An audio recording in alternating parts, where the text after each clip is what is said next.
For all the latest updates, subscribe to News9. The members of ASEAN countries held the 36th summit on Friday. The summit mainly stressed on the importance of maintaining peace, stability, safety and freedom of navigation including flights above the South China Sea. They stress on it while also upholding the international law, which also includes the 1982 UN CLOS. The member countries claimed that they would work actively towards the full and effective implementation of the 2002 Declaration on the Conduct of Parties in the South China Sea. They also laid emphasis on the importance of non-militarization and self-restraint in the conduct of activities that would complicate or escalate disputes and affect peace and stability, and avoid actions that may further complicate the situation. Pursue the peaceful resolution of disputes in accordance with universally recognized principles of international law, including 1982 UN CLOS, while enhancing mutual trust and confidence. Beijing has claimed many islands and territories in South China, but countries like Indonesia and Philippines have also placed their territorial claim in the highly disputed region. U.S Secretary of State Mike Pompeo has welcomed the statement made by the member nations and took to Twitter. The United States welcomes ASEAN leaders' insistence that South China Sea disputes be resolved in line with international law, including UN CLOS. China cannot be allowed to treat the SCS as its maritime empire. We will have more to say on this topic soon.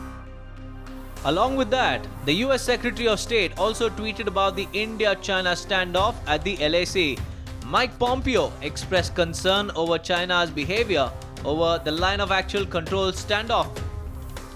The official Twitter handle of Department of State tweeted on behalf of Mike Pompeo and said that the US was concerned with China's malign activities.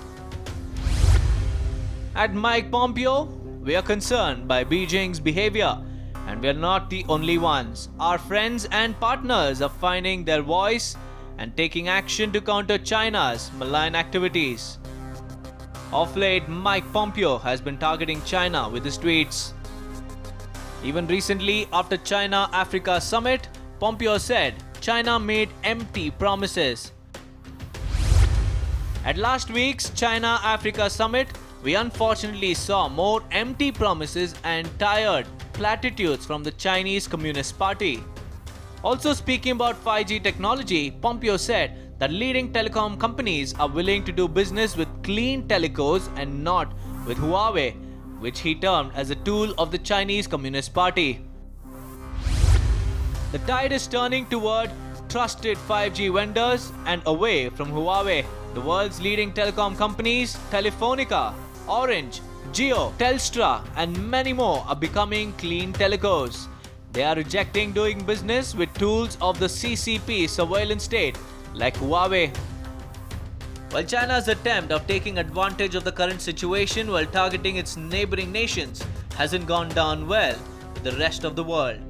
China may be the most populated country and probably might have stocks in some of the major companies, but its actions are certainly denting the nation's reputation on the global level.